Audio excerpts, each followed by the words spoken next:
Hello viewers, I am Dr. Puspen Dasgupta and you are watching my channel. In this channel, I have videos on three broad topics. How to prepare for MRCS ENT, how to prepare for English language proficiency test, and travel videos talking about my travel experience to the United Kingdom. So you can look at this as a preparation channel, you can look at it as a travel channel, and you can also look at it as an English language proficiency test preparation channel. So with that out of the way, today's video will talk about welcome to UK practice. What is welcome to UK practice? As I have described in some of my videos before, the journey to the United Kingdom is quite fast if you do it through the MRCS route and if you do it in the right order. The last step that I have described, and I'll leave a link to that video in the description below, is the GMC registration process. I was registered with the General Medical Council and I now have a license to practice in the United Kingdom. It took me only 3 days from the date of filing for registration, date of applying for registration, to the date on which I received the news that I am indeed registered with the General Medical Council and I now have a license to practice in the UK. Once I received that news, I received another notification from the General Medical Council stating that there is something called Welcome to UK Practice. It is a free online workshop organized by the General Medical Council, and all newly registered General Medical Council doctors, all newly registered doctors with the General Medical Council are provided the opportunity to participate in this online free workshop to familiarize ourselves with things that might not be known to us because we have never worked in the UK in the past. So it was a very helpful workshop, and I will share my experience of attending the workshop, some things that I found very interesting, and I hope you find this video very interesting. So without further ado, let's get into the meat of the discussion.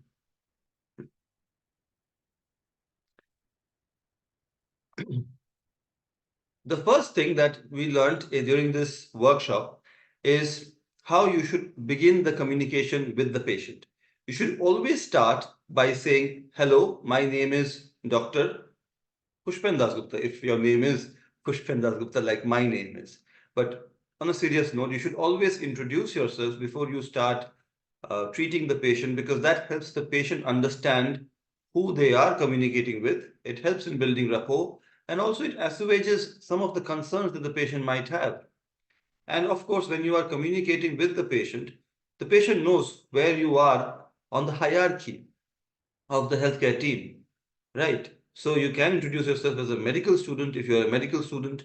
You can introduce yourself as a registrar if you're a registrar, or you can introduce yourself as a consultant if you're a consultant. That helps the patient also understand who you are in the hierarchy in the healthcare team, and consequently they also sort of understand what kind of questions they can ask you and what kind of expectations they can have from you. It is very important, and I found it very interesting that yes, we should introduce ourselves before we start treating the patient. This is something fairly different from what I have encountered in India, because in India, what happens is patients usually walk into the clinic and we assume that they know us, which, if you really think about it, that is probably not the case. I've also encountered situations where patients have asked me my name, and then, of course, one has to introduce yourself. But if you do it on your own, I mean, you can try it in your own practice. If you introduce yourself before you start talking to the patient, maybe it will help you build rapport better with the patient. So this was the first thing that I found really interesting in the Welcome to UK workshop. The next thing that came up is one of the main concerns that people like us have who have never really lived in the United Kingdom is how do we deal with the accents? This is something which I was really worried about even before MRCS ENT OSCE MAND exam, because I had to communicate with the patients as a part of the test. And not only was communication important, it was marked, and it was often the difference between passing and failing. So I was really concerned that I will not understand the accent of the person I would be communicating with. However, that was not a problem for me, but this remains a problem because what we were told is even people who have lived in the UK throughout their lives are not familiar with every accent that is spoken in the UK. This is something I had said in one of my earlier videos, that everyone who speaks with an accent. Now, some accents are familiar to you and some accents are not. So, well, the key thing to understand is maybe your accent is as unfamiliar to the person you're communicating with as their accent is to you. So just there is no harm in asking, I'm sorry, could you repeat it again?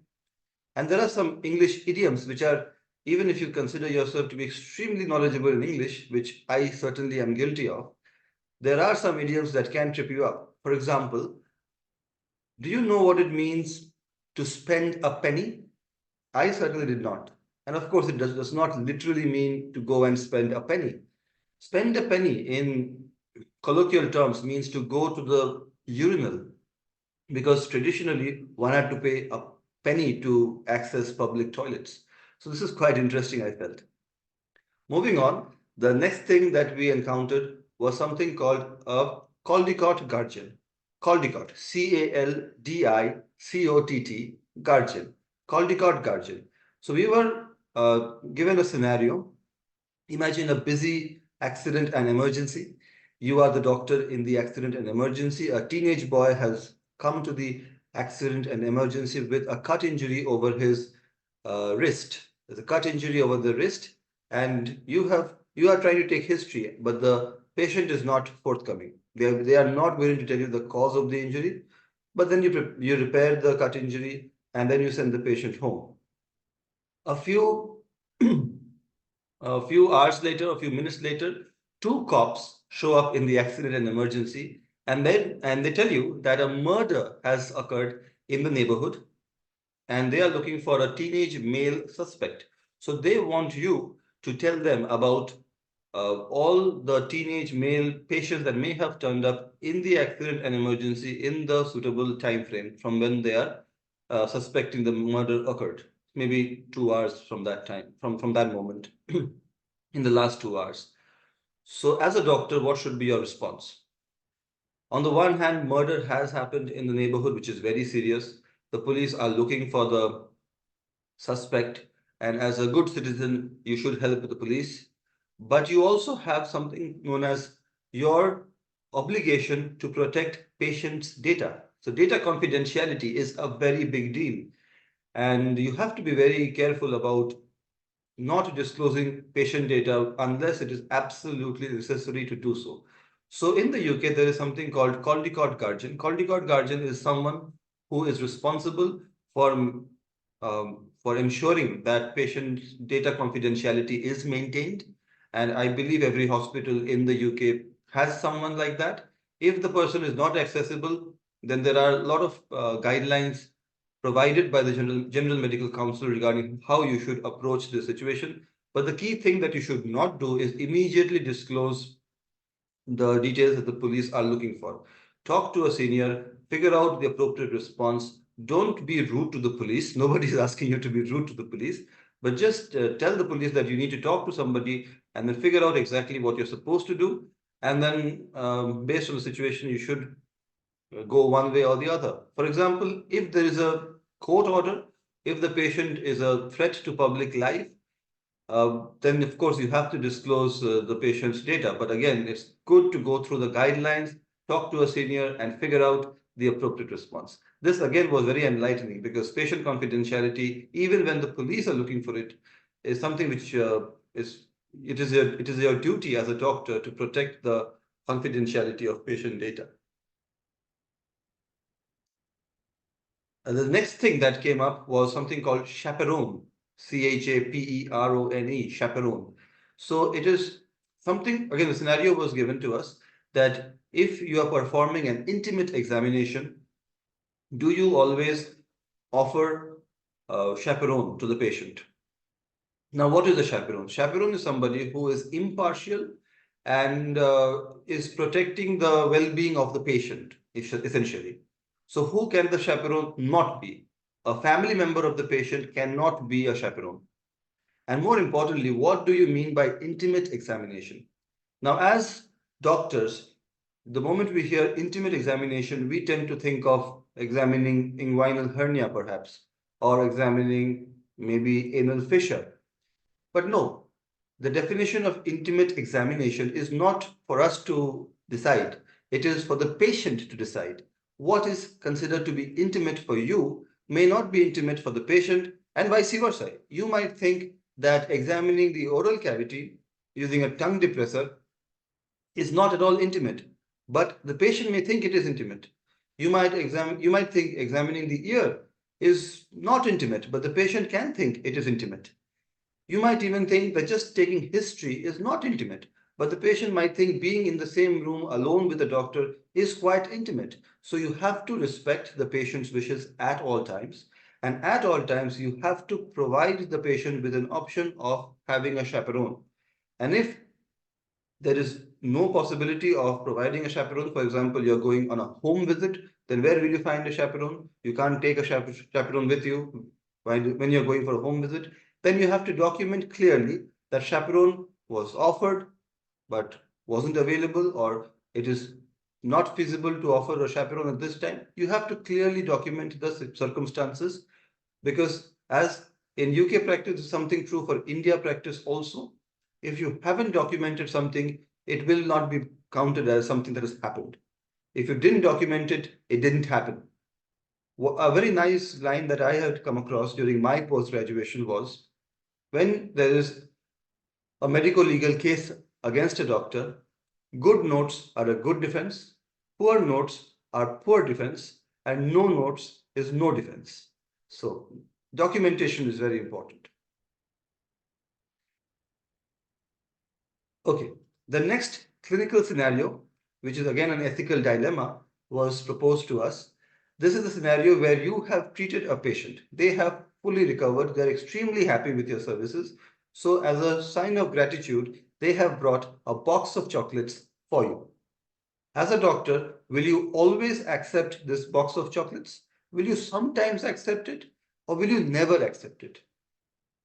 What would you do as a doctor? So we were given a minute to answer this question, and we could answer these questions based on our understanding of the ethical conundrum. I answered it as never. The answer turned out to be probably sometimes, if I remember correctly. The argument here is, or the rationale here is, that if you accept a box of chocolates from the patient, it can be seen to have influenced your decision making when it came to treating the patient. Now, of course, that sounds maybe ridiculous to you, but imagine a scenario. You are going through a hospital ward, and there is a patient about to be discharged. They're extremely happy with the way they were treated. They give you a box of chocolates when they see you.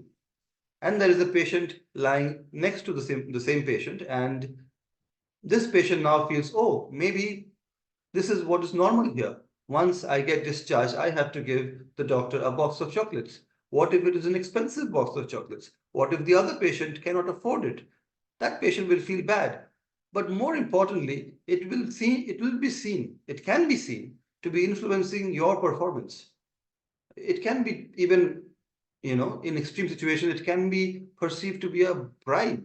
So better to avoid this. And again, this is something which I don't do it myself, but it was reassuring to see that the UK has strict guidelines about this as well.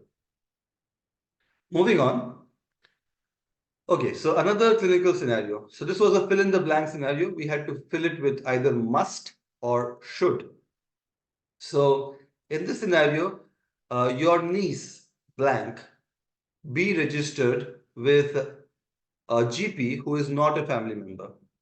So two options: your GP must be registered with, your niece. Your niece must be registered with a GP who is not a family member, or your niece should be registered with a GP who is not a family member. I'll just repeat it. Your niece must be registered with a GP who is not a family member, or your niece should be registered with someone with a GP who is not a family member. I hope this is clear. Okay. So in the UK, they have strict guidelines that you should not be registered with a GP who is a family member. Again, should. It does not say must. Must means a situation which has no exceptions. But should mean something which you should always do.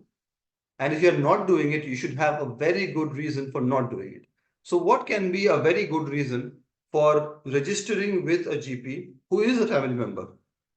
Can you think of a very good reason to register with a GP who is a family member? When the guideline clearly states that you should never register with a GP who is a family member? So the answer that was provided here is, think of an island in the UK, like the Scottish Highlands, perhaps Scottish Highlands, where it's a remote island and there is only one doctor in the entire island. So it is not technically possible for someone to take a plane or travel for hours to go to another doctor. So if there is only one doctor in the immediate neighborhood or in the accessible part of the community, and if that doctor happens to be a relative, say maybe your husband or wife or any other relative, uncle, niece, then you have to register with the only doctor available there. You don't really have a choice there. So the exception is for these extreme situations, but ideally you should never register with a GP who is a family member. This again is very interesting from the Indian point of view, because all of us as doctors have encountered relatives who want treatment advice from us, and I have always refused, and I've been a very bad person in the family for doing this all the time. But this is something which the UK is very strict about, and I think we should be very strict about this in India as well. Food for thought. Okay, the next thing that was pointed out to us was about the impact of international medical graduates, the acronym being IMG. Now, I am a teacher in India, so I teach medical students in India, and the term for Indian medical graduates is also IMG. So IMG is a term that I'm very familiar with, but again, the I can be different. It can also be Iranian medical graduates or Israeli medical graduates, but just to keep it serious, IMG in the General Medical Council context means international medical graduates, and there are at this moment 360,000 doctors registered with the General Medical Council in the UK, and a big percentage of them are international medical graduates. In fact, it is not an exaggeration to say that the NHS does depend heavily on international medical graduates. So we are a very important part of the NHS workforce,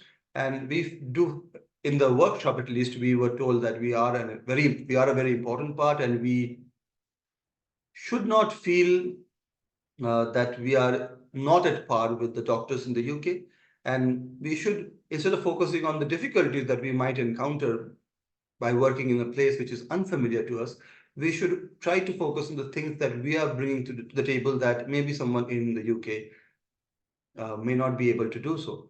So the example provided to us was slightly uncomfortable, but it was more like if you detect an illness which is probably not commonly encountered in the UK, but somebody from South Asia has emigrated to the UK and they have an illness which you are familiar with because you have worked extensively in South Asia. So you'll be able to pick it up much sooner than a UK doctor. So it's a fairly acceptable example, but still made me slightly uncomfortable.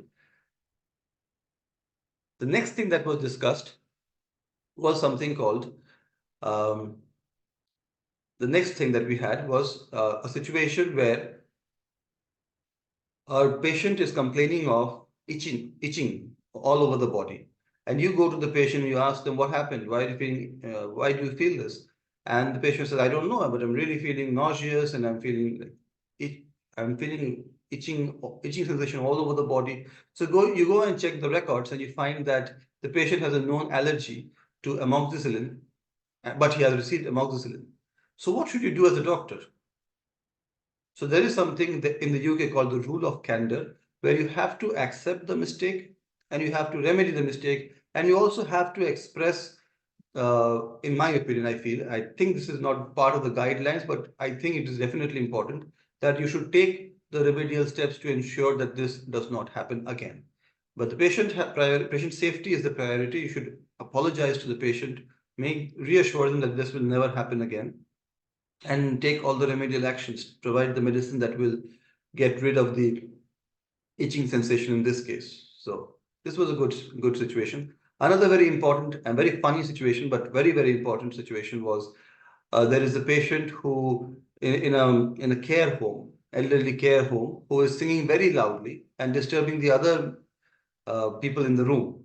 So the other people ask the nurse that this person is disturbing us a lot. Please, can you do something about it? The nurse goes and tries to tell the elderly man to stop singing loudly. The elderly man is not willing to listen to the nurse. So the nurse calls up the doctor and asks the doctor if she can prescribe a sedative. Now, this is certainly not possible because the priority is the safety of the patient, not whether other people are getting disturbed or not. Certainly, other people getting disturbed is a factor, but there are other ways you can deal with the situation apart from sedative. And sedatives have side effects, so you can't really take such an extreme step. Now I'll be sharing um, my screen now, and I hope you can see my screen. I hope you liked this video version. And if you have any objections, if you want to go back to the audio only version, then please feel free to mention it in the comment section below, and I'll go back to the audio version. It's okay.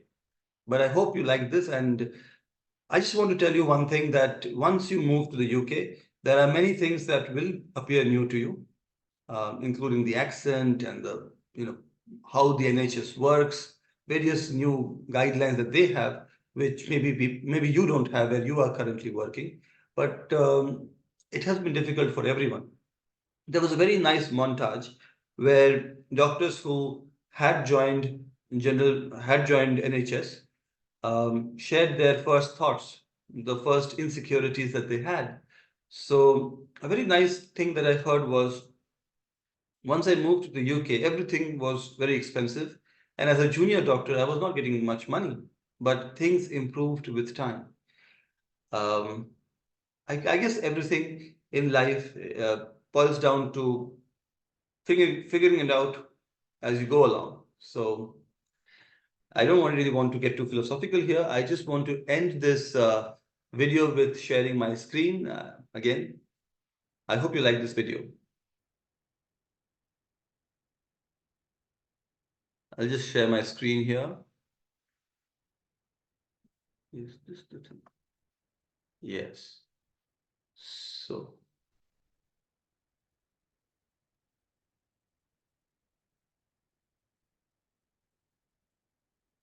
yes. So it's a very rudimentary Paint page, Microsoft Paint page. I made it while traveling in a car. So otherwise, I'm a fantastic artist. It's just that the bumpy ride made me draw this rudimentary diagram. What am I trying to say in this picture? Poorly drawn picture. What happens is, once we are encountered with a task, we only see that task and we think of it as normal human beings. We think of it as a very uphill task. But maybe you should take a moment and step back, maybe look at it from a different angle, and you see that every task is a series of uphill tasks. And you don't get to see the next uphill task unless you scale the first one. So once you scale the first uphill task, you see the next mountain of lying in front of you. You scale the next mountain, and then you look at the next mountain ahead of you. But what happens is, once you keep seeing these mountains one after the other, you tend to forget that you have scaled a lot of mountains along the way. So if you were able to do that, why won't you be able to do this? Food for thought. This, I believe, is a picture which demonstrates my current scenario. I have 1 foot in the Eastern Hemisphere and 1 foot in the Western Hemisphere.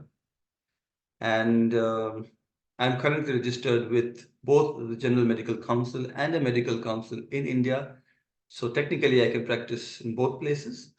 And I'll leave you now. I hope you like this video. Take care. Bye-bye. I hope I'll see you again in the next video very soon. Thank you so much for watching this video. I hope you liked it. Bye-bye.